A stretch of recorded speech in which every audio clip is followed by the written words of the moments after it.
My name is Jim Wanstall. I work for the New Mexico Department of Agriculture, and I am, among other things, the State Noxious Weed Coordinator. So I help to coordinate efforts, like we talked about in the cooperative weed management area, I help to coordinate efforts to control noxious weeds among private landowners, state agencies, federal agencies, NGOs, whatever I need to get them addressed.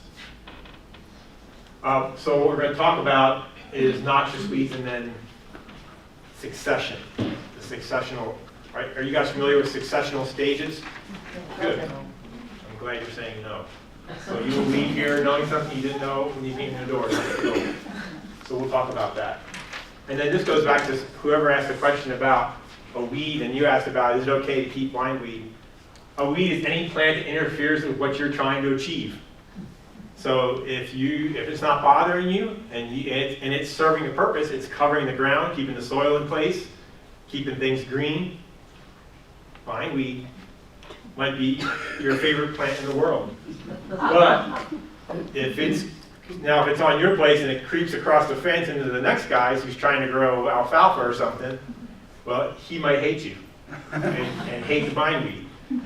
So a weed is all in the eye of the beholder. And we've literally been in groups like this where one person loves this particular weed and they're arguing back and forth. This one why it's good and this one why it's bad. And I've had to break them up and calm them down. So people get passionate about plants and what they think is good and what they think is bad. Now an invasive weed is a plant that has that ability to invade an area, right? So, and it doesn't have to necessarily be a non-native plant. There's lots of plants that are natives that are invasive, and they're that way for a reason, and we'll talk about that. Okay, so then we have a term noxious weed. So I mentioned the Noxious Weed Management Act that was passed in 1998, and under that Noxious Weed Management Act, if a plant meets this definition, it can be considered a noxious weed. So a plant species that is not indigenous to New Mexico, it's been targeted pursuant to that Noxious Weed Management Act for management because negative impacts on the economy and or the environment. Usually it's both of those things together. So those are the criteria for a plant to make it onto the noxious weed list. That list is divided into 4 categories. Class A species are the ones that are the least present in the state, and we still feel like we can eradicate them. They may not even be here yet. So they're kind of the priority weeds, right? We feel like we can really, if we devote time and energy into educating people and understanding what these plants are, we can either eliminate them from where they are presently or prevent them from being established.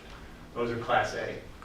Class B are limited to particular areas of the state. So we have some species, perennial pepperweed, that are kind of hot spots for perennial pepperweed or hoary cress. Those are Class B weeds. Class C weeds are widespread. A lot of the species that are on there because of the habitat that they invade. So for instance, salt cedar, Russian olive, Chinese elm, Siberian elm, tree of heaven, all those things, they're all Class C weeds. They're pretty much everywhere that they can be throughout the state. They're widely distributed, but because of the areas they like to inhabit, in this case riparian areas, which we have very little of in the state, they're on there for that reason, because they have really serious impacts within those areas. And a lot of the federal and state agencies that deal with them need those to be on the noxious weed list to be able to dedicate money to them to control them. So that helps them out as well. And then the fourth piece of this is watch list species. We have a petitioning process that goes on when we update the noxious weed list, and people submit petitions for plants to be listed. If we aren't sure about the species that are in question, we'll a lot of times put them on that watch list so we can kind of understand if they are a problem. We don't want to list, the object here is not to list every potential problem or every non-native species of weed in the state on this list. The idea of the list is to focus attention on a smaller number that we feel like we can make inroads on. So that's the goal. So some species may stay on the watch list and then get dumped. They may stay on the watch list and then moved up into a category. And then we talked about field bindweed. It used to be many years ago on the list, but it's so widespread that, you know, and things like that, Russian thistle, tumbleweeds, and kochia is another one. They're all three non-native species, but they're just everywhere, and everybody knows about them, so we don't need to focus on those as much. So currently that list contains 48 species. It was last updated in April of 2016. So we talked about cooperative weed. Any questions on the noxious weed list? Or okay, good.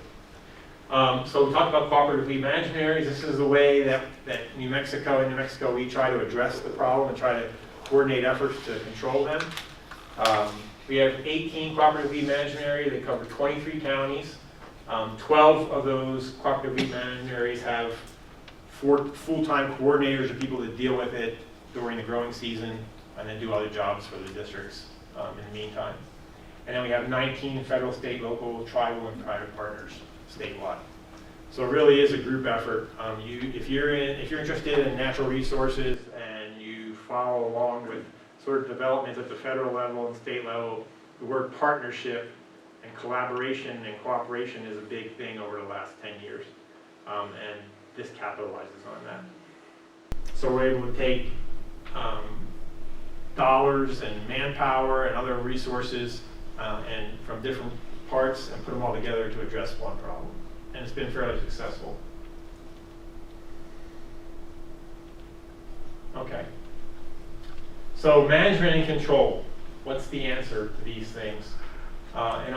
People ask me that all the time. The first thing I say is, what are you trying to do? What's your goal, right?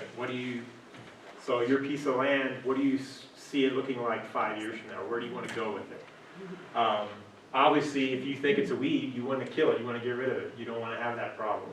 But what I say is, what's coming next? What do you want it to look like down the road? So short-term versus long-term objectives.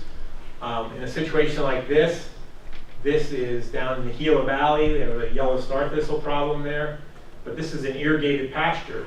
So if you have an irrigated pasture and you have problems within that irrigated pasture, it may be a very short-term, I want it to be pasture. I want fescue grass in this pasture. That's my goal. And we could probably, because you have control over the inputs, you have control over fertilization and irrigation and all those things, that you could probably have that short-term goal and get to where you wanted to go. A lot of these plants can be out-competed, like we talked about bindweed. In this case, if you can favor the fescue, you can take that field back. Now on the edges, you'll still find spots of yellow star thistle. You can try to address those isolated patches, however you choose to. But in this case, it's more of a short-term objective. I want pasture, I want alfalfa, whatever the goal may be. But when you're talking about upland sites like this, where you have no control, you could have great rain one summer and no rain the next summer. There's a high amount of variability on these upland sites. Then it's more long-term. So you have to look 5, 10 years out and be very patient. Continue to work through a process that you feel comfortable with to get to where you want it to be. This is even more amplified here in New Mexico and in the western United States. Back east, not so much. You get more rainfall. It makes it easier to grow what you want to grow, and it's more predictable. So you know you're going to get rain. You know you plant seeds at a certain time. The rain comes and it grows. New Mexico, you can plant seed 5 years in a row and none of it germinates. So short-term versus long-term considerations, they vary with the size and the severity of the problem. If your short-term objective is to get rid of that mustard weed patch over there, well, go there in February, March, when it starts to come up, and start yanking. And that you'll probably get control over it by the time spring comes around. But if it's small, or if it's a biennial thistle like musk thistle or something like that, well, if you get in there early with a shovel and you dig them up and flip them over, they're not coming back. So understanding that the biology of the plant you're dealing with is very important too. Understanding how it grows, what it needs to grow, what favors it versus what favors your desirable plants. It may only require a short-term view, but larger infestations are very different.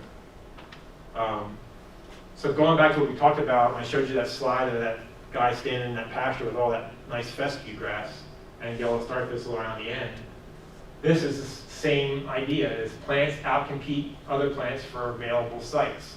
So it's a dynamic system.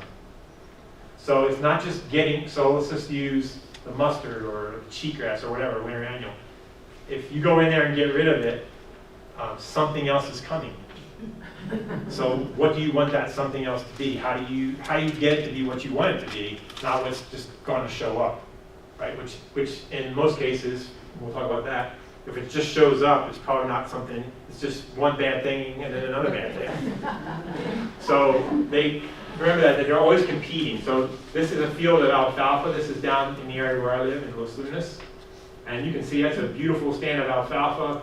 And the plant that's right up next to you there with the white flowers, that's perennial pepperweed. But you don't see perennial pepperweed in that alfalfa. But it's up on that, that's up out of the irrigated area right along the road. So it's a drier site, and it hasn't been planted, and it doesn't get as much water, but it will stay there and wait. If for some reason you get 7 or 8 years on that stand of alfalfa, and alfalfa will sort of deteriorate over that time, it won't be as vigorous, you might see that plant start to move in. So those plants are just they're competing with each other right there in front of us. And that's what happens on the larger scale as well. Okay. So long-term objectives require an understanding of vegetative dynamics. This is an example I use. This is down around Socorro. All these cottonwoods, this top layer of cottonwoods was there, and the understory, the second canopy, was all salt cedar. So they went in, and it was a good goal. They wanted to get rid of the salt cedar, but they didn't say, okay, what's coming next? So what came next, all this green plant, as far as you can see back all in here, this is all Russian knapweed. What will happen is those salt cedar will keep the sun from hitting the floor of the bosque. And so you'll get individual scraggly looking little Russian knapweed plants that are just one here, one there. But when they remove that secondary canopy of salt cedar, you can see how much light gets to the floor now. It took off. So in 2 growing seasons, it went from individual plants to dominating the site. So they basically exchanged a class C weed for a class B weed. They went up one.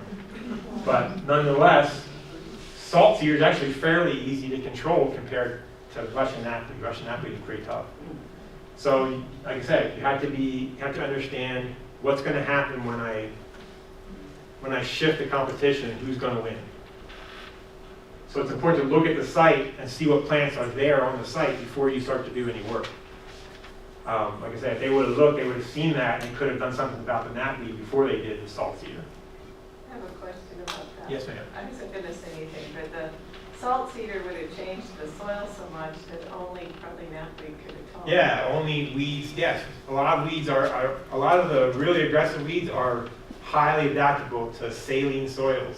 And the opposite. So the pH range on either end, plants that can grow on either end of that pH range are usually pretty weedy.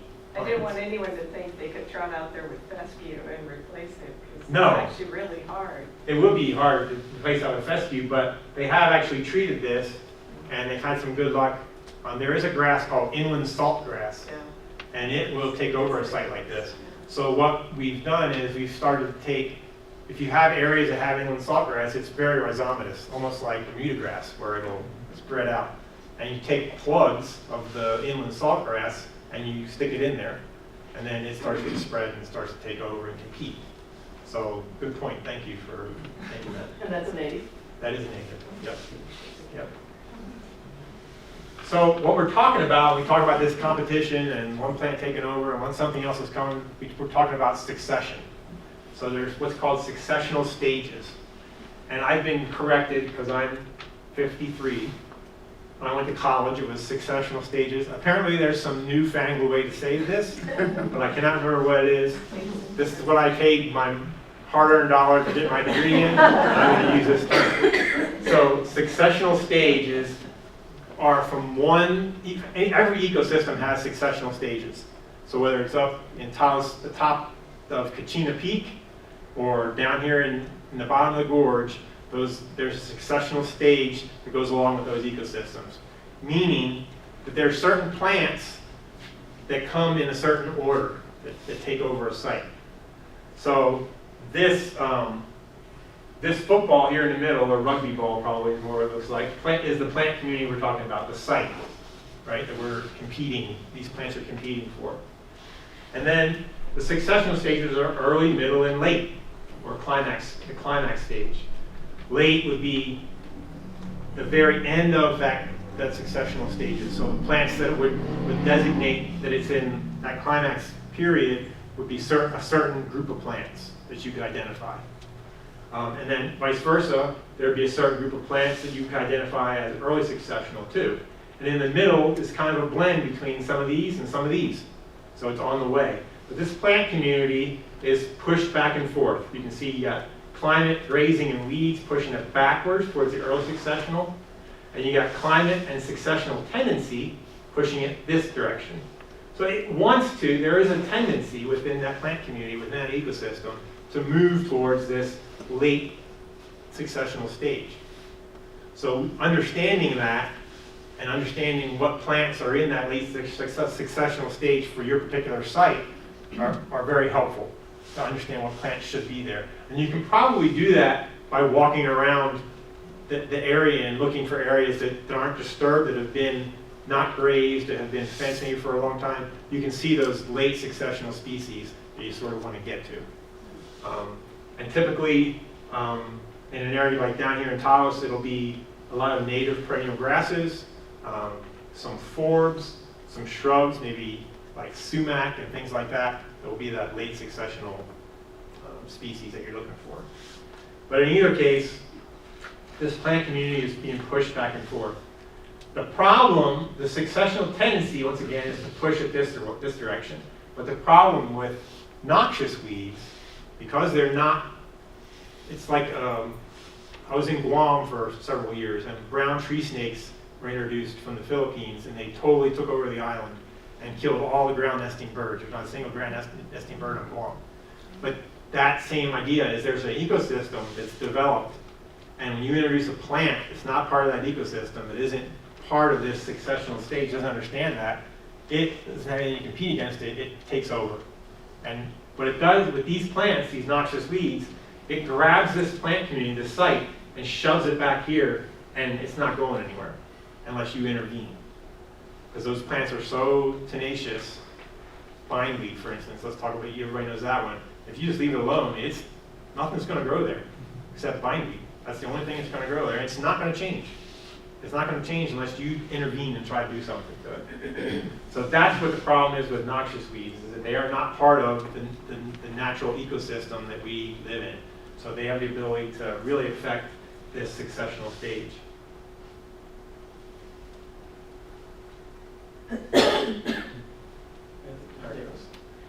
So we talked about this, they're very aggressive, they throw the whole system out of whack. And the only component in this model that can shift the plant community is the tendency. So this is still there, it's just suppressed. It wants to go this direction, it wants to change, but it can't. It's stuck. So noxious weeds fill that early successional gap. Now we talked about western sticktite and some of these other plants. Buffalo gourd is another one. Squirrel-tailed bottlebrush is a native grass. It's got that big seed head with the big awns on it that sticks into your pants and all that. That's another one. There's lots of native plants that are considered invasive. We talked about that, but they're invasive for a reason. So let's just say we have a fire. Well, this plant community, a fire, Al Leopold said that, let's see if I can remember this, it's the axe, the cow, the match, and the plow. Those are the things that will push successional tendency back. So the axe, meaning you cut down trees. The match, you burn down trees or burn ecosystems. The plow, you disturb the site or you graze it. Those are going to push the tendency back. So all those things, if you have a fire that comes in, there's plants, like for instance, let's just say we're up on the top of, up around Taos Ski Valley. If you have a fire, one of the first plants that will come in is aspen. That's an early successional species. And it's built that way on purpose because of the roots. The roots are underground. They generate from seed somewhat, but typically when you go into an aspen grove, they're all connected. They're all through the roots. That's one big biomass. Are they also kind of fire retardant? They are. Yeah. So you can burn an aspen grove as long as it's not super high intensity, and it will regenerate from the roots, just like bindweed. So these plants that come in early are designed to be aggressive because they want to take over the site, they want to stabilize the site, they want to start introducing organic matter into the soil, and then the next group of plants starts to come in and they start to move it a little further forward and so on and so forth. So that's the idea behind this successional stages and the competition and the vegetative dynamics. But because those noxious weeds are so tenacious, they stop that succession totally. They just freeze that plant community or that site in space. So what do we do? Like I mentioned, if you have bindweed, it's going to be bindweed forever unless you do something about it. Same thing with noxious weeds. If you start off with a weedy plant community, and you want to get to this desired plant community, there's three things that you can work on. Design disturbance, controlled performance, and controlled colonization. So design disturbance, you basically have to be the fire. You have to be the axe, the cow, the match, or the plow. You have to get that noxious weed, that plant, out of there. You have to figure out a way to make the site available for the things that you want, right? So that's design disturbance. You want to disturb the site. Controlled colonization, you want to create conditions that favor the plants that you want. So the first step is to know what is this in your mind? What is this desired plant community? And what plants are there, and how do they grow? What's their growth habit? What's their biology? What time of the year do they grow? How do I favor those plants over the plants that I don't want? And then control performance, you want to encourage the growth of those desired plants. So that's a theory, right? So in theory, this is what you need to do. But in New Mexico and other western states, the reality of implementing this is super long term, right? This isn't as simple as, okay, I go in and do my design disturbance, controlled colonization, and controlled performance. By next growing season, I'm set, no problems. You might have to go back and do another disturbance. You might have to go back and do some more controlled colonies, plant some more seeds, and so forth. It's not linear, I guess is what I'm saying. It's a cycle. So you have to continue to work on that piece of property and get it to go to that desired plant community that you're after. So some examples. So beginning plant community, we had 98% Russian knapweed and 2% cheatgrass. Okay, so cheatgrass, as you guys know, there's lots of it up here this year, is a winter annual, and it comes up, probably the first thing that greens up here is cheatgrass. And then Russian knapweed starts to come up later on, maybe late spring, early summer in there, depending on how much moisture we get, depending on where you are at altitude. So right there we understand there's a difference, right? We understand the difference between these two plants. And then design disturbance. You can do broadleaf herbicide, cultivation, irrigation, grazing, burning, and non-selective herbicide, flooding and draining. All depending on what these plants like and don't like. Russian knapweed is super aggressive. And cheatgrass is really prolific in seed production. So we need to get a hold of this cheatgrass before it sets seed. Okay, that's the key. Controlled colonization. We can do biological control, mowing, seeding, fertilization, grazing, herbicide, irrigation, burning. So we want to control what comes back onto the site. How we decide to do that? Pick your poison. Within integrated pest management, the goal is to get multiple things working at once. So you might do, for instance, on this first design disturbance, you're going to cultivate it, or you're going to do a non-selective herbicide, then you're going to cultivate it. Or you could graze it and then cultivate it, depending on what the species is, whatever. And then control performance, mowing, fertilization, herbicide, irrigation, those kinds of things, early spring grazing. So let's just say we take this site with these 2 plants. We know that cheatgrass comes up early and this comes up later. So we're going to do a herbicide treatment to get rid of this, to get Russian knapweed under control, because we can spray that, and then as it comes up, it'll kill it. And then the cheatgrass, we can get cultivation involved and try to get that down before it sets seed. Yes, ma'am. Herbicides? Yes, Is there ma'am. any feedback about the negativity of that and the toxicity? That's totally up to you guys. If you feel that way, don't use them. Like I said, it's up to you to figure out what's right for you, just like bindweed or whatever. You know, it's your choice to decide how you want to approach the But situation. it's not a herbicide that you can use that's not detrimental. Like I said, everybody's got their own piece of property and their own way of thinking about it, and it's up to them to figure out how they want to deal with it. If you don't like using herbicides, there's plenty of other ways that you can address it. And then control performance, mowing, early spring grazing. You might think that's the same thing, but it's not. So let's just use this as an example. We do a herbicide application, and we do cultivation. Controlled colonization, we seed with the things we want. We've identified what we want this to look like at the end, and we plant seeds that are going to get us there. And then controlled performance, mowing, early spring grazing. Early spring grazing is going to help us with the cheatgrass as it starts to germinate and come up. It's actually very palatable when it's young, before it gets the head on it and the awn. So we want to get goats, cows, whatever in there to get this early spring grazing. And then as we start to see, the Russian knapweed is going to come out at the same time the species that we want to come up are coming up. So we want to try to get in there and mow to try and keep that Russian knapweed down for as long as we can, to give those plants we want a little advantage to come up, just like the mites that you talked about. Same principle. We want to make that plant use up its root reserves and weaken it so that we can get the plants we want to start to grow and take that site back. But in the end, we end up with 70% of the seeded species, what we want, and 20% cheatgrass, 10% says spotted. Sorry, didn't change species. We should say Russian, my bad. Russian knapweed. So we have a little bit less, we have a lot less of this. We have a little more cheatgrass because we did disturb the site. So you're going to see a little more cheatgrass. So you're going to have to work on that.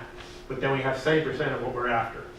And this is what I'm saying. It's not a linear, it doesn't go from here to here. It goes from here to here one season, and then we go back in, and maybe we go back in and pick some things here that work, and some things here that work. We come back over here, and now we've got less cheatgrass and no knapweed. We just keep working that system. Yes, ma'am? So why is it, like on small plots, why is it mulching on there? Like to kill something before things come up in the spring? Right. And then once it's beyond cheatgrass season, then you plant what you want. Sure. You could use mulch. These are just examples. So certainly you could use mulch to help, especially with those annual plants that don't have such a vigorous root system, and that you can sort of shade them out and they won't come up. That'll be very helpful. A lot of the stuff that we deal with in the noxious weed list, however, like Russian knapweed, is Russian knapweed has a spreading root system. So you can mulch till the cows come home and it's still going to come up through it. It may take it a little longer, but it'll eventually make it. So it depends on the species. Yeah. But for sure, those winter annual plants that come in, that have a little bit of a root system that's not as strong, you can definitely mulch those. Plastic things like that work too. So, any other questions? Just recognize, like I said, this is a method. It's not a fix-all, right? So this just gives you an idea of a different way to start thinking about where you want to go with a piece of property you're working on or an infestation. Jim? Yes. Could you give an example of how somebody might want to treat a fairly large area of what is that called? That white top stuff. Oh, Forty cress. Forty cress. Cress, yeah, because I know it has the underground lateral roots. It does, but it's actually very easy to outcompete. Is it? So if you can establish native plants to outcompete it, but they have to be cool season because it does come up early. So that's like the second green thing that comes up. First is cheatgrass, then hoary cress is up like right after that. So Can you give examples of the plant? That might- it varies so much because of the site, right? The soil types and the elevation are going to dictate what species that are going to work on your particular site. But definitely you want cool season grasses that are going to come up early. So things like, I'm trying to think up here, you guys have a lot of wheatgrass up here. Indian rice grass, do you have that here? I was going to say that. Indian Do you? rice Okay, grass. Indian rice grass is a good one. Western wheat. What are some of the other cool ones you guys have up here? Cool seasons. Blue grandma comes up Pretty early. That's a warm season warm technically, season. but if you get good moisture, I have seen it come up early. But any kind of species like that. The other thing too is it does actually respond fairly well to mechanical control. So if it's a huge area, it makes it a little more difficult, but if it's a smaller area, if you can get up underneath there and start pulling the roots up, you'll notice it just starts to pull up, especially if it's in sandy or loose soil. If it's in clay soils, it doesn't work that well. But if you have looser soils, it does respond fairly well to mechanical control. The other thing that another way to treat it if you're not interested in using herbicides is vinegar. Some people have used vinegar to treat these plants. What you have to watch out for there is it is an acid. So it does affect the pH of your soil. And like you were saying, if you move it too far along the pH scale in one direction, you're going to inhibit the growth of some of the plants that you want, and you're going to favor the plants that you don't want. So you need to be careful on how often you apply it and where you apply it, things like that. That would get diluted with time. It would get diluted with time, Yeah. but and it would depend on the soils. If it's a sandy soil where it would get pushed out pretty easily, then it probably won't have as big of an effect. But if it's a clay soil or a loamy clay that tends to hold in there the acidity, then it's going to take a lot longer. That works. But you could just throw some lime on it. You could just throw some lime on it and it'll balance. Sure, I guess I never heard that before, but I would imagine yeah. So, any other questions on any of? So now everybody knows what successional stages are. It's actually a pretty interesting topic, and it's even more interesting up in the forest to see the successional stages and how that, and after a fire, because we've had so many fires, and the intensity of the fire and things like that, it's actually pretty interesting. So this is a study, I want to say University of Nevada, but I'm not for sure. I think that's the next one. But in either case, it's these two guys, and they did a study on 18 noxious weed species, and these are 53 independent infestations. So they're actual infestations, it's not a computer model, this is on the ground stuff. So this dotted line is your effort, and this solid line is your success. So over here we have success of eradication, that's total elimination, and then mean effort over here, and the size of the infestation is down here. So you can see that as the infestation grows, your effort to control it goes up exponentially, and unfortunately, your success goes down exponentially. So the key is kind of right around this red dotted line. This is where it starts to go ballistic. So if you can get an infestation before it's 1 hectare in size, which is like 3 point something acres, you have a pretty good eradication, a successful eradication. If it gets bigger than that, you're not going to get rid of it. Because what happens is the effort required becomes impractical. You just can't do it. You don't have enough people. Yes, ma'am? So is the parenthetical HA Hector or ha ha ha? Yeah, exactly. Ha squared. Ha ha.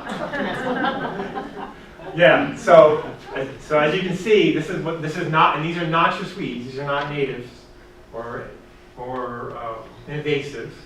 They are noxious invasive species, and so the bigger it gets, the less chance you have of controlling it. So the key, as the size of infestation increases, so does the effort. Effort increases, so does the money it costs to do it, right? So your time, whatever, if you're mowing it, cost for fuel, cost for equipment, all these other things that go into it, they also increase. And at some point, that size of that infestation gets to the point where it's not practical. It's not happening. So there are, what kind of helps us, well, I should say that, but we're in Taos, so let me say this. Where's that place we were at on that tour? It was just like 5 acres of hoary cress. Courthouse. You guys know what I'm talking about? Yeah, behind the courthouse. Yeah, behind the courthouse, Park. Yeah. where the softball fields and stuff were.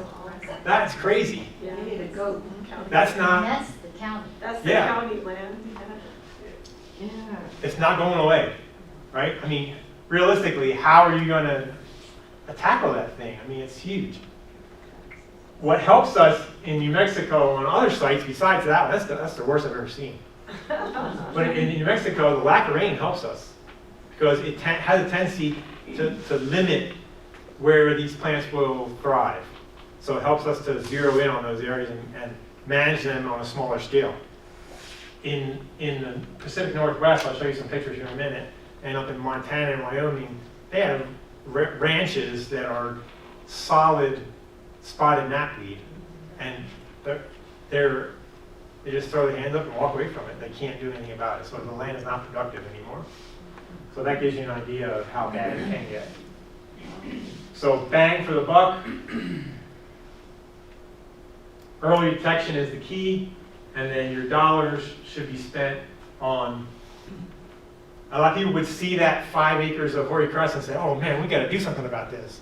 But what you really want to do is look around at the little spot across the street and control that, because you can still do something there, right? It's a small enough scale that you can still affect it. Yes, ma'am. If we pretended that it didn't cost money to do that, what would one do in a very large infestation if one were thinking, well, it's just impractical from a financial point of view? You would go back to what we talked about, right? So you're going to have disturb the site to open it up for competition, because right now that site is locked down with hoary cress. And there's probably some other stuff up there now, but I guarantee you it's nothing good, right? So you have to disturb the site and then use those tools that we talked about to try to turn this corner on it, you know what I mean? And maybe you take it, I've seen people take it in smaller areas, like they take a slice of it and then they work on that slice. And maybe they even have the ability to get irrigation on that smaller piece at a time to establish what they want and now compete it, and then they move to the next piece. So you might have to think about it in those terms, is dividing up into smaller chunks. Does somebody have a question on this side? I see a hand up. Go ahead, man. And if you walk away from it, what's happening to the regional biodiversity? Right. Right? It's a mess. So that's the worst thing you could do. Right. So that's why I say you might have to sacrifice that 5 acres.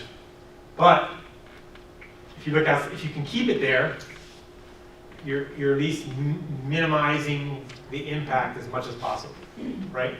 So if you have areas that are totally taken over by these plants, then you have to look, how do I minimize the impact? That's like the class A, B, C, the class C species.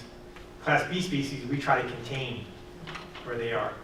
And that's kind of the mindset you have to take. So if you could raise the bar on awareness and get people to plant buffers and prevent spread and dissemination, like Russian olive everybody loves because they can't get other trees to grow. Right. But every songbird in the region is spreading those up into our springs and riparian zones. Right. I say it's like if we could raise a bar on that level Yep. and get people to think buffers, pollinator corridors, wildlife habitat. That's where this cooperative weed management area idea comes in, is the education part of it. To me, that's the biggest part. Because you mentioned herbicides. That's a touchy subject. But if you can, at least people can, they drive by that place and say, holy crap, look at all that hoary cress. They know it's hoary cress. You know what I mean? Otherwise, they drive by and say, wow, those flowers are so pretty. You know what I mean? Yeah. So you gotta create that sense of, this is a problem. You know what I mean? If you can create that in people's minds and get them to understand it, that's half the battle. Yes, ma'am? Taos Land Trust has done, I know you guys have seen the amazing restoration Yeah. that's going on there. Yeah. And so do you look to them to see, they did this was successful here, let's bring it out and do it in other areas? Yeah, the cooperative weed management area is working with Ben over there to figure out what's working and what's not working, what we can do better and what we can do different. Do you want to talk about that at all? Well, they had an intern there that was doing some work, and she created a schedule for all the weeds on that property and a management, like a mechanical management schedule for every different kind of weed here in Taos, saying what time of year to address each one and stuff like that. It was specific to there. And there's been talk about her expanding that to other weeds that aren't just on that property. It's a pretty cool thing that they did. Was that Kitty? Yeah. She talked to her last. Or did she? Yeah, Okay. yeah. When I saw that, I thought, this is a college student. She is a high school student. Oh my God. Yeah, no, she is on top of it. She's on point. She graduated. Yeah, I think she was a senior last year. Yes, ma'am. Thank you. One thing that I noticed, in referencing Russian olive and even Russian elm, is that people who have these trees that kind of border the road, Right. nobody cleans up Right. what's on their property so that those seeds don't go everywhere. Right. And I feel like they should be responsible Yeah. and be required to clean that all up so that they're constantly not germinating. Right. Well, the way to do that is ordinances at the local level, at the, the town level or the county level. I mean, because there really wouldn't be a problem at all if people would maintain cleaning up. It's kind of like in your own garden, you do Yes. it, but they don't bother to do it on the public road. I agree with you, yeah. And there's places in Mora, New Mexico, there's this one, the alpaca place over there. Canada Thistle is all over the place. I mean, pastures full of it. And you go in there in the fall on a windy day, it looks like a blizzard. And it's all drifting across the highway onto some other guy's place. So, like you said, I mean, there are impacts beyond just what you have on your one little place, Any other questions? And education's key. I mean, It is. 95%, maybe not, maybe 99. People don't know what that green stuff is growing, or that purple. They don't, it's just not on their radar. And they don't understand the impacts to the native plants Yeah. and the native ecosystems that are wildlife and other things are dependent on. My chairman, we had a board meeting today, and my chairman came in and said that one of her new neighbors was new to New Mexico, and he loved those beautiful purple flowers, and where can he get the seeds? Because he wants them on his property. And everyone was like, oh, it's the musk thistle. And that's what he wanted to pay for seeds so that he could seed his property with the flowers. Yeah. So then this is the University of Nevada site. This is economics. This is tall white top perennial pepperweed, which you guys have a lot of. So let's just say we find the site in 1 year, and it's growing at a 20% rate. We take the middle rate, and we do something about it right then and there. Which, once again, it's not linear. We're talking 5 to 7 years of effort. would cost us $12,647. If on that same site we wait 10 years, it's going to cost us $78,307. So you get an idea when I say when it's impractical, impossible. There's a lot of time and effort that goes into controlling it when it gets to this level, like the place we just talked about. Another graphic of the same information. Okay, so I'm just going to hit a few of the weeds that I didn't want to bore you with a bunch of weed ID slides, viciously. So we'll go through a few of them just to sort of talk about them, because I figured maybe you guys have some questions and things like that. Are there any other questions on any of the stuff I covered so far? Yes, ma'am. Yeah, white top is a nickname for which? Perennial pepperweed. Perennial pepperweed and hoary-cress. Hoary-cress is the short one. Perennial pepperweed is the tall one. Oh. They call some of them, another common name is tall white top and low white top. You've heard them. They call that's more up in the Pacific Northwest, they call it white top, more towards the West Coast. Russian knapweed. Russian knapweed is perennial pepperweed. Perennial pepperweed, Yes, sorry. ma'am. Remember, they both have the white flowers that look very, very similar. The plants look very, very similar. I have slides up here. It's one of the two species I picked. And one's tall and one's short. But they bloom at different times? They do, yeah. The hoary cress will be one of the first plants you see come up. It's up, blooms, dies out all within about 3 weeks. And then the perennial pepperweed hangs around for a while. It comes up a little later, like late spring. Okay, we talked about Russian knapweed. I showed you this picture. Gives you an idea of how aggressive it is. We have a fair share of Russian knapweed. This is the plant that I worry about the most throughout the state. I've seen it spread over the last 10 years more than any other plant. And it it'll establish through seed, but when it gets established, it spreads through the root system. So it's a perennial with a widely spreading root system. It emits, like a lot of these plants, an allelopathic substance through the roots, which prevents other plants from growing. So it essentially enables it to form a monoculture.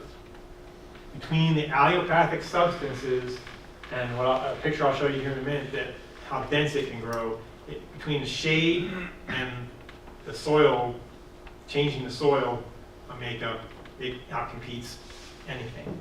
I mean, it's a very aggressive plant, and it's very tough to control. It is toxic to horses, chewing disease, but the way I understand it is they have to eat quite a lot of it. So it's not like they eat one bud of it and they keel over on you. The management plan has to have a combination of things. One thing won't work on it. So you have to attack this thing from multiple levels. The one way to recognize it,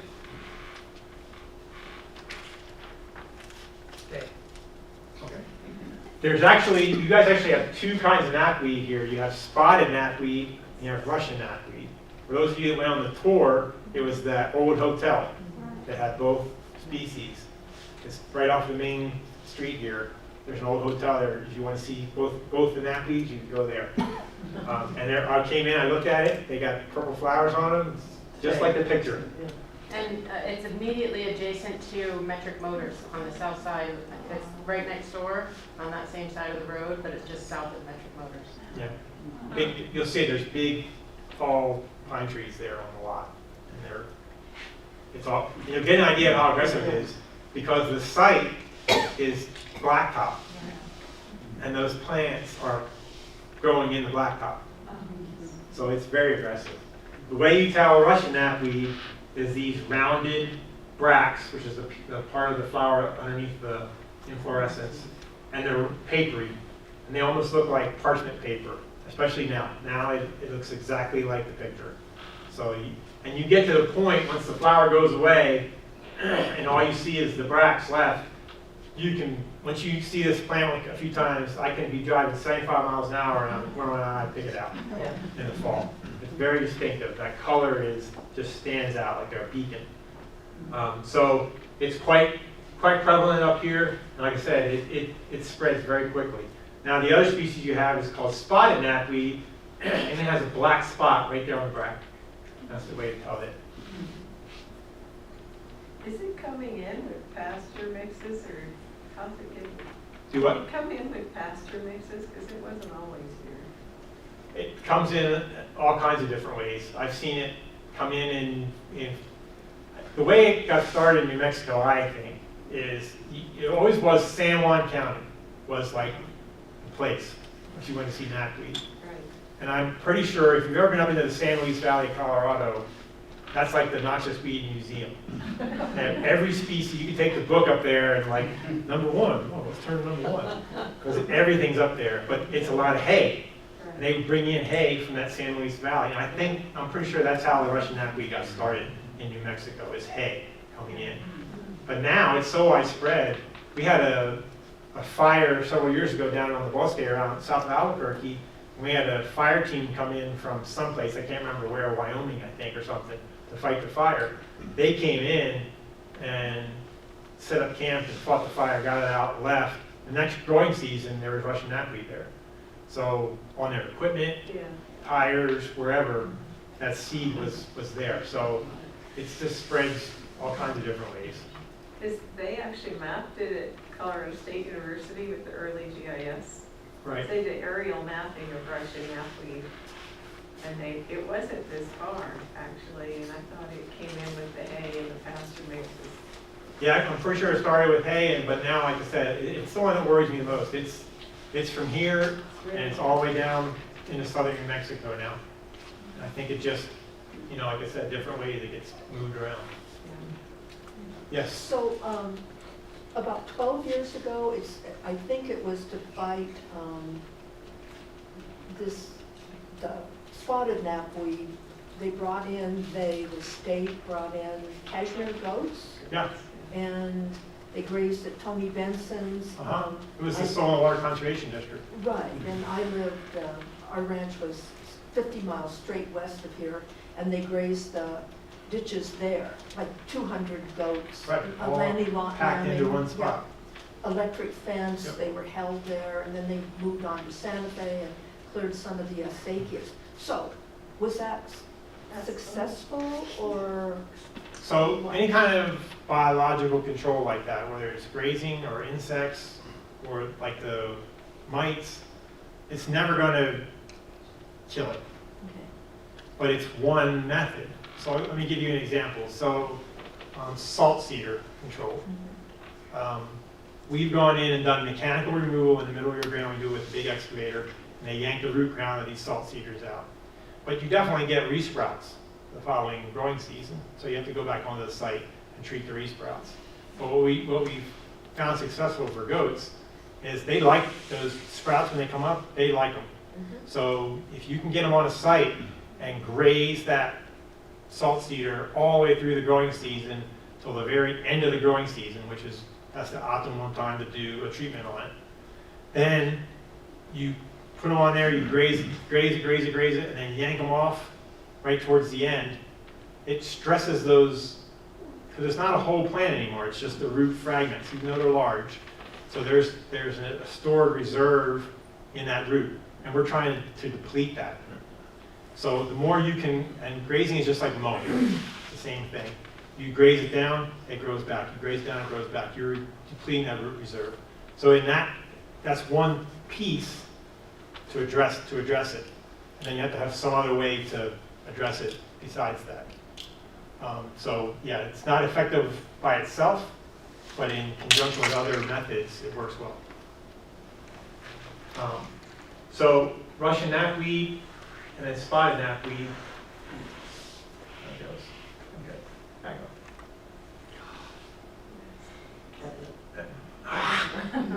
Okay, so one way you recognize Russian knapweed is when you yank it, it's got the black scaly stuff on the roots. Very distinctive. You'll know it right away when you yank it. And it kind of has a funny smell, a strong smell to it. And then this gives you an idea of why it's so aggressive. So roots 6 to 8 feet deep in one growing season, and then a single plant expands radially 14 yards in 2 seasons. And then all it does is root sprout. So these are all root sprouts.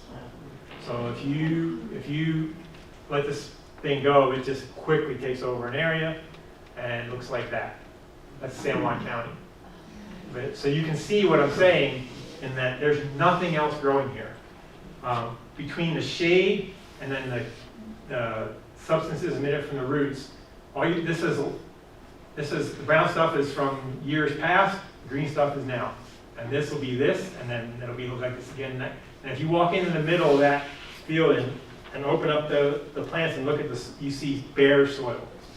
So let's just take this and put it on a slope, and let's put a rain event on it. That top layer of soil is gone, because it roots deeper than that. It roots below that top layer of soil. Tiny. Some of you guys, if you drive Camino Medio, you'll see we have some fields like this up here now too. Yeah, Of this one, yes, the perennial pepperweed. and people said their This horses. is Knapweed though. Oh, this is Knapweed. Yeah, the perennial pepperweed, sorry. Yeah, perennial purple. I have that one too. But people have been commenting that their horses have been getting sick. And they probably don't realize that it's the weeds. Probably not. They think that the horses won't eat anything that makes them. The key on the horses is, like a horse won't go, That's true. it will just avoid that. That's the native. Yeah. that's But right. if it's in patches within pasture and then the pasture gets grazed down, that's the only thing you leave them, they'll try it out. And that's where you run into problems. Yeah. So what's the history of this field It was an old farm field that was once growing or alfalfa pasture and grass or something, whatever. and it was harvested, and then the knapweed just came in? Yep. Because they didn't keep up with so it's abandoned agricultural fields. Just like that picture I showed with the perennial pepperweed up close to you and then the nice beautiful alfalfa. If you were to let that happen, it would just jump in. move into it. So as Take long over as the you're site. working the field, you can keep it down, Right. growing the, okay. But when it goes out of production, this is probably on the field borders. And then when it went out of production, it took over. So, but it's not just the plant, and then now if you put it on a slope, now it's affected your ability to do the things we talked about, right? Because you don't have productive soils there anymore. And it will grow on slopes just as it doesn't here.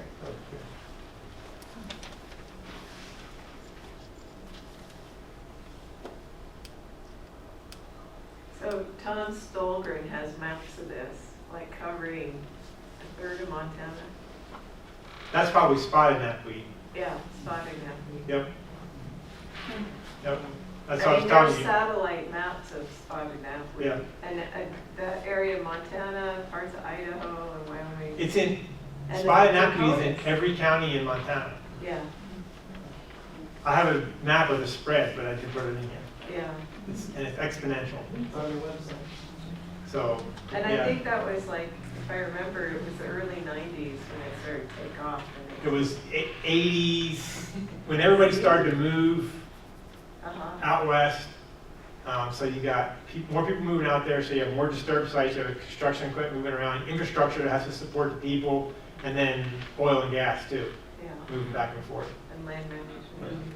So it spreads very quickly. This is another one you guys have. This is a thistle, but it's not a biennial thistle like musk thistle and Scotch thistle. This is a perennial thistle. And it's problematic because it really likes moist soils. You guys have a lot of problems you guys have here are in those areas that have subsurface moisture. So moist soils, you have a problem. We have a problem with Canada thistle. And Canada thistle is kind of sneaky. We have areas in the Jemez Mountains that have Canada thistle. From the road, you can't even see it. It just looks like a healthy riparian ecosystem. But you walk down in there and you have these sedges and grasses and stuff in this riparian area. They're thick, but you'll have one Canada thistle plant growing up in the middle of it, and then one over here and one over here. And then what we've seen is we had a drought a couple years ago when we had that long stretch of drought, and that subsurface moisture sort of goes away a little bit, and some of those grasses and sedges die off. Well, the Canada thistle is rooted deep enough, it can take over the site. So it takes advantage of those drought cycles to make inroads in those areas. So you have quite a lot of this here. I think all the sites we went to on that tour had some Canada thistle on it. Once again, the reason it's of such concern in my mind is because of It's likes that moist soil. It spreads by seed. This is what I was telling you where it looks like wintertime. So you'll get it prolific seed producer. But once it gets established, boy, the roots are very aggressive. That's Maxwell, New Mexico. That's Canada Thistle. So you can see, so that's a big infestation. And it's tall.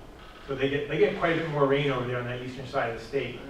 And that's what it takes. And this, to give you an idea, this is in the middle Rio Grande Valley. This is actually in Albuquerque, where they came in and they did salt cedar removal. You can see the chips on the ground. This is all Canada Thistle, but you can see all these little green plants. That's all Canada Thistle. So this is all grown together. This is all connected off the root system. That's how it's growing. And that's what it looks like when it's small. When it comes up, if you try to grab it, it'll hurt. It's very stiff spined. Yes, ma'am. Thank you. Can't the large field be burned? Yeah, you could burn it, but the roots, it's got spreading perennial root system, so kind of like the aspens. Yeah. So if you burn it, it just resprouts. Well, but if you start at least by burning it, then isn't there some way that the roots can be removed or something? So let me tell you a story. Please. We had a lady south of Berlin that had camel thorn, which is not super prevalent, but it's kind of prevalent in that Berlin area around railroad yards and stuff. Okay. She had it in her riding arena. Cool. It was just a few plants. So she went in and dissed the riding arena, dissed the, Yeah.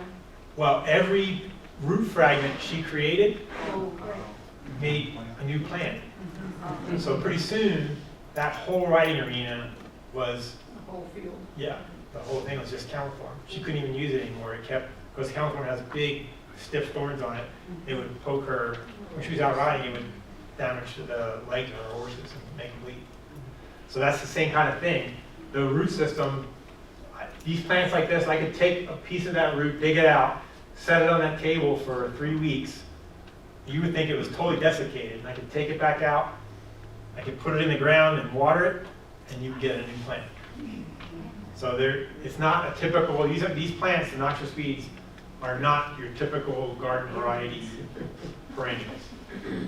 Yes, ma'am. But if you were to, I pulled up a lot of Canada Thistle. Yeah. Like if you're pulling it out the ground, like I know I didn't get all of it, but am I weakening the root system?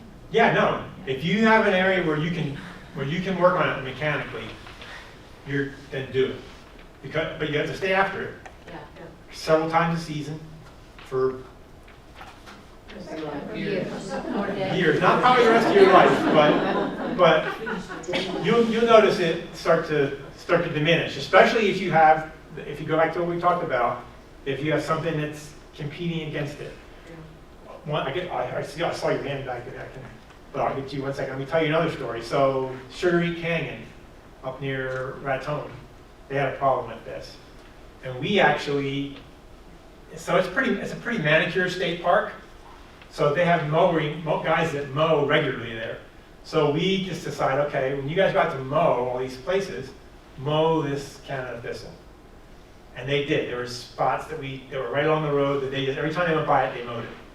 And we, over about 3 growing seasons, we knocked it back. And there was grass along the roadway too to help to kind of take the site over. So we were able to knock it back with just the mowing part of it. So yeah, you're doing good. But the key was that they weren't going there to mow that. They were going there to mow this other place, but on the way they dropped their mower and mowed it. So it was like once, twice a week for the whole summer that they were mowing it. And it worked. And then the whole place burned up and there's Canada Thistle everywhere. But anyway, the fires, yeah, a couple years ago. Yes, ma'am. So I just was gonna offer a strategy, because if I wait for 2 days after the first heavy monsoon and let the water infiltrate, and then it's hard labor. But if you have a manageable patch, especially, and never let it go to seed, get it in the rosette form if you can, get it early, and pull as much as you can and dispose of it. Don't put it in your compost. But if anybody is doing that area, they want to plant or grow vegetables or do permaculture, they do sheet mulching. And you can sheet mulch right over it and then manage for any roots or sprouts. And you already have competing vegetation in place and you want to minimize bare ground. You won't get any back, just don't let it go to seed. Once you see my neighbor looks worse than that picture you have from Really? whatever state that was. Oh. Yeah, I wasn't on the weed tour, I was out of town, but it would have been embarrassing. I just pulled it yesterday. And I have an acre, it just about kills me. Yeah. But if you're growing intensively in the area, you can sheet mulch and manage it that way. Yeah, So like I get it said, before it spreads. when we mowed it and there was competing vegetation, because it was right along the roadside, so, Yeah. it gets that extra moisture off the road. So there was a lot of native perennial grasses. And you saw it. Season after season, you would see it start to diminish and see the perennial grasses making roads on it. And the other thing about permaculture is I think people think it's a blank canvas and once they've done something, it's done. But you have to go out there as soon as you see sprouts, you've got to Yeah. grab them. You have to go out there all the time. You should go out every morning. You should look around the margins of your property and what flew in. You should be watching what your neighbor's doing. Yeah. Because otherwise it's uphill the whole time. You can actually make headway. Yeah. I go out with my coffee and I'm out there for I was hours. going to say that. When Go I'm out there with your for coffee hours, and you know. full can of It Thistle. is hours. Anyways, so that's the plant. One other way to recognize it is the multiple flower heads, and they're only about a half-inch long. They're small. Okay, musk thistle, everybody knows this one. So we're going to cover these quick. There's two species. I put musk thistle in just to give you an idea of 20,000 seeds per plant. And they're viable for 8 to 10 years. So there's a seed bank that you've got to work to deplete as well, right? These plants are biennials, so they have a rosette the first growing season, the second growing season they bolt, produce a flower head, and then they die. And that plant is gone. That individual plant is not coming back. So it's a biennial, two growing seasons. And so seed is the key on all the biennial thistles. We're going to get it before it produces seed, and then they respond very well to mechanical. So if you can get a shovel and get down below that root crown about 8 inches and get in rosette stage and pop it up on the ground, you don't even have to do anything to it. Just pop it up, flip it over, and it won't come back. But there's going to be that 20,000 seeds that have been laying around for 8 to 10 years waiting to take that spot. So like this young lady here was saying, get your coffee and your shovel and look for that next rosette, because it's coming. But once again, these can be outcompeted if you can establish some competitive stuff in there that's going to help. That's going to help you a lot with the thistles. You can just cut the fire heads off too. You can, See, if you just got a few around you. if you do have a few, you can cut the flower heads off. What they'll do is they'll go back down, and you'll go back down in here, and you'll see them put out a little flower. They're tough. They're going to produce a seed on you, man. They will produce a seed on you. I've seen, believe it or not, I've seen native thistles where mules, they like it for some reason. I've seen them eat a native thistle that's stickery like this and watch them graze it down and come back 2 or 3 weeks later, and that plant that got grazed down sends up this one little 5-inch shoot with a flower about half the size of the normal flower, and it's going to get that. It might not be 20,000, it may be like 10,000. I'm going to get mine. I will be back next year. So once again, we got rosettes, first year, and then it bolts, big flower head, and produces seed. Scotch thistle is the other one. Pretty easy to identify. It's got these winged stems on it and this grayish green color to it. And it's just a weird looking, looks like a plant on steroids or something, I don't know. But There's a crop of them outside Valdez Barbecue, outside of Ace, just across from Ace Hardware, south side of town. Those things must be 7 feet tall. they get It's just a huge. huge. Let me see if I can put that picture in there. Look at the size of that rosette. Wow. Oh, That's a shovel. One of the short-handed shovels. That's a child shovel? Yeah, that's a half a, one of the ones, she said it was a child shovel. No, it's a full-grown man shovel. But that's how big they get. They like this kind of they like disturb sites, and they like well-drained soils. We actually got one up in the parking lot of the Ag Center that was probably that size, right there. So that's 1 year's growth. And so you got the top growth, but then that's the tip of the iceberg. There's a taproot right here.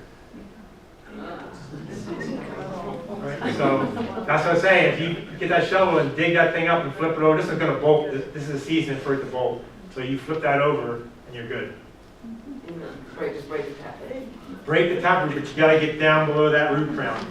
You can't just shave it off. You got to get down deep, about 8 inches, and cut the taproot and then flip it over. So mechanical control works well. They're easily outcompeted. And then if you're going to use chemical controls, you have to do it before they bolt. Otherwise, it's ineffective. This is the one you guys are talking about. This is hoary crest, low white top. This is the one that comes up very, very early in the season. It's a perennial. Reproduces by seed, but does have a creeping root system as well.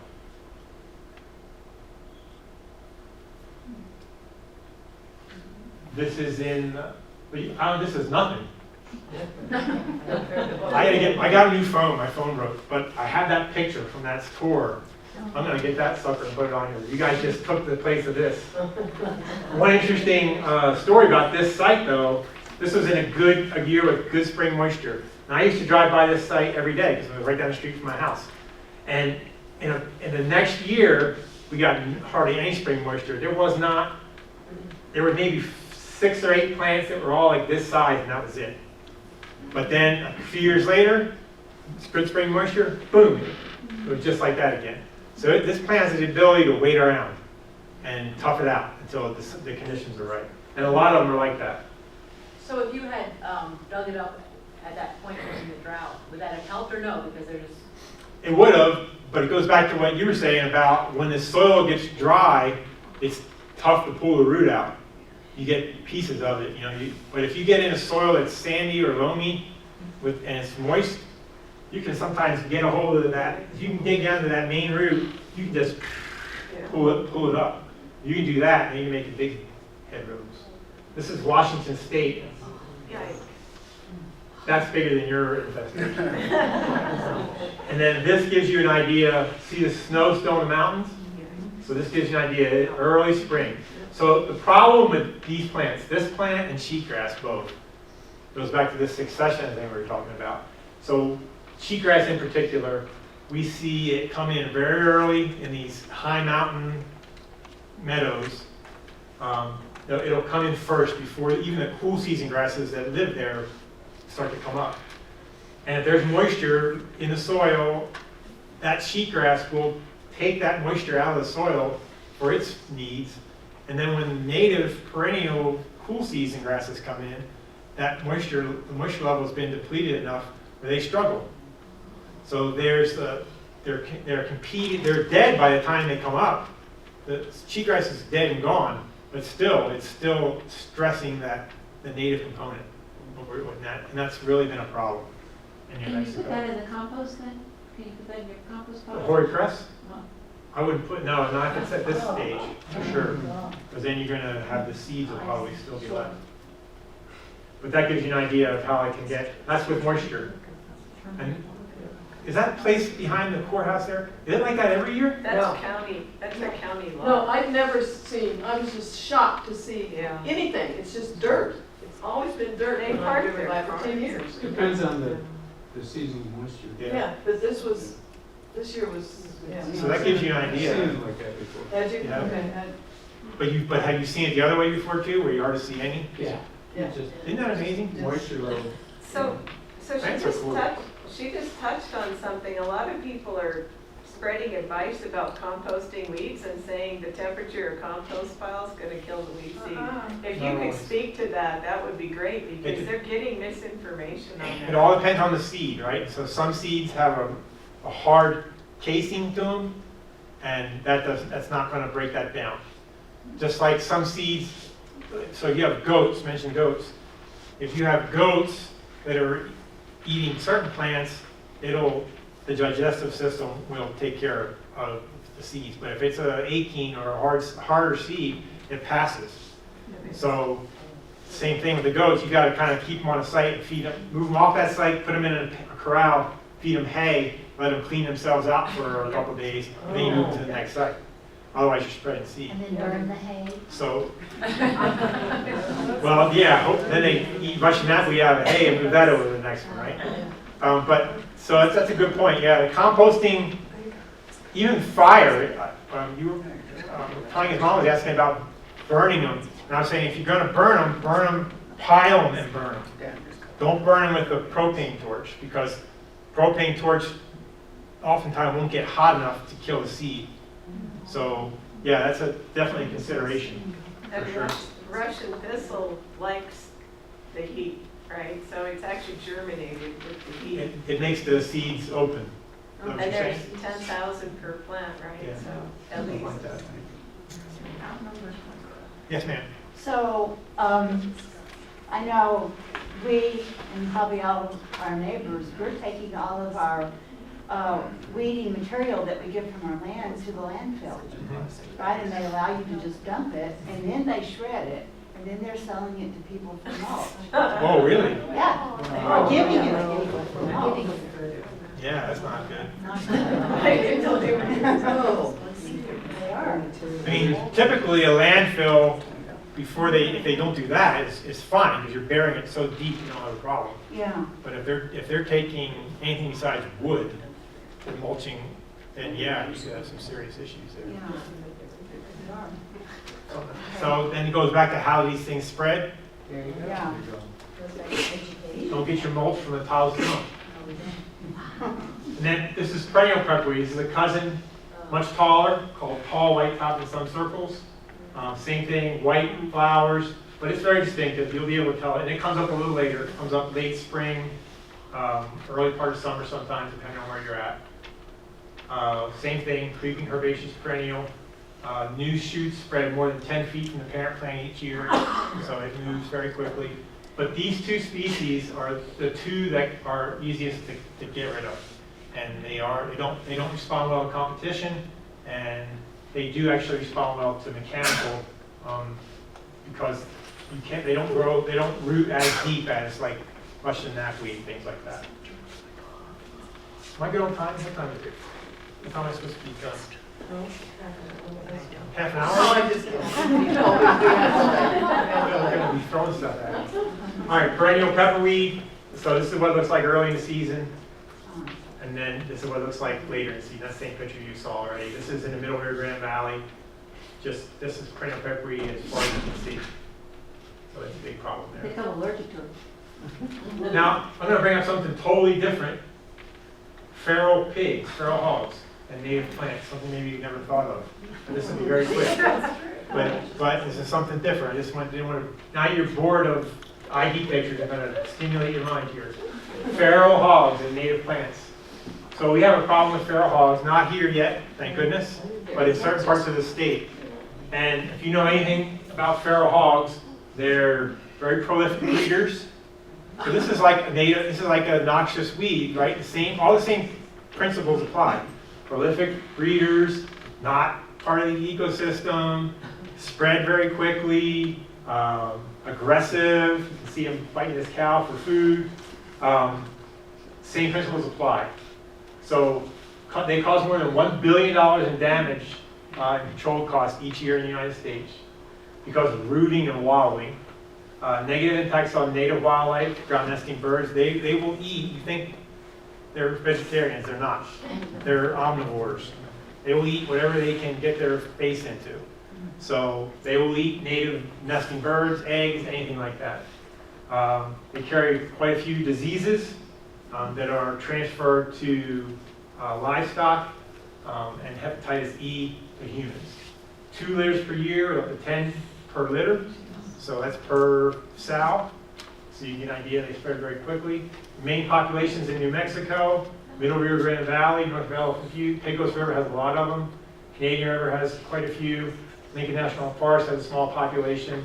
Totally 17 counties in New Mexico, and it went from 2 to 17 counties since 2006. So they've spread.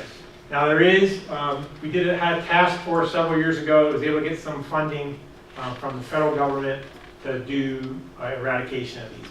animals, and it's been very successful.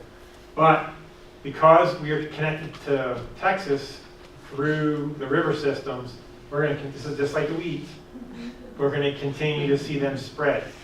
So you see the similarities here. It doesn't matter whether it's a plant or a pig, same principles apply. Do they also come from Arizona? There's some in Arizona, but the big populations are in that southeast part of the United States. Texas, they have big problems in Texas, Louisiana, Arkansas, Alabama, Florida. Because what they do is, look at this is all pigs. Yeah. So you can imagine if you're growing, let's just say you're in Alabama or something, you're growing vegetables, high dollar crops, and you get a bunch of these feral hogs that come in, you just lost a bunch of money from that. And now, so what does this do in this roadside here? So what has it done? It's pushed the 0 stage back, right? So this is now a site that's open for competition. And the first things that are going to come in, if there's any weedy species in the area, that's what's going to take over the spot first. So another way to push back succession and disturb sites, weeds like disturbed sites. So it's been a problem in certain parts of the state. This is over in San Miguel County and Guadalupe County. Oh, so look at that. This is all rooting in a field. And then this tree is that tree. So you scoot it over. This is what came back the next year after it got all rooted out. This is all kinds of, there's no non-natives in there, I don't think. I think they're all native. That's all weeds that have come in. So it gives you an idea. But it makes you think there's a mammal that's a non-native invasive species that's given advantage to plants that are non-native invasive species. It's like they coordinated or something. Anyway, and available sites equals opportunities. I just thought I'd throw that in there. It's kind of interesting. Something, a different way to think about things. Well, you get the same thing with an overgrazed field, for instance. Right, yeah. Yep. If you overgraze it to the point where you're stressing out the native vegetation, and you're giving the advantage to the stuff you don't want. Exactly. But the difference is that they literally pick the plants up out of the ground and get rid of them. You know what I mean? So it's just a wide open site. It's harder to recover. Because if you take the cows off and you get a good year, well, you can have those grasses come back. You still have the root systems intact. There's no root system intact. They just dig the whole thing up. So it's like going through with a tractor, tilling it up. You know what I mean? Any other questions? That's how you can get a hold of me. You can send me, if you're going to send me weed pictures, take good ones.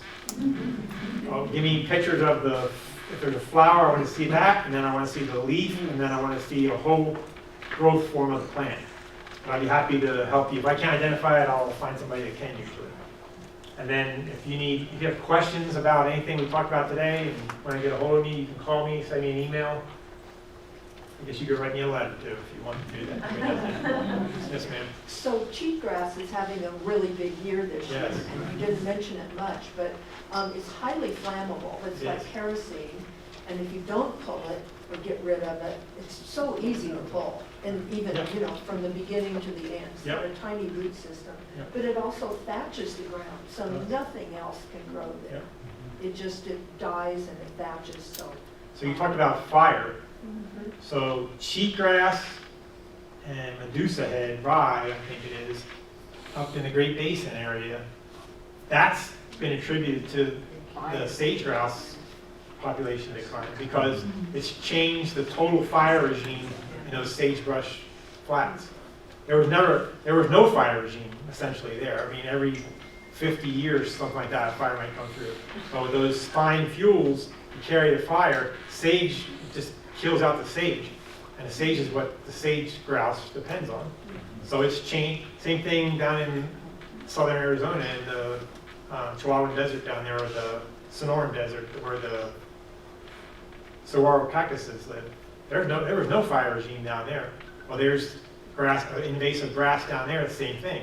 It has fine fuels to carry the fire, and it's reduced the saguaro cactus population.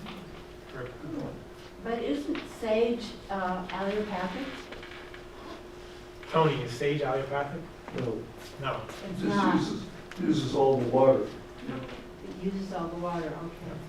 Well, I just wondered why the cheatgrass likes to grow under my sage so much. Shade, microclimate. Because you had a lot of moisture, Uh-huh. that area directly under the sage plant is shaded, so there's more moisture in that patch of ground underneath there.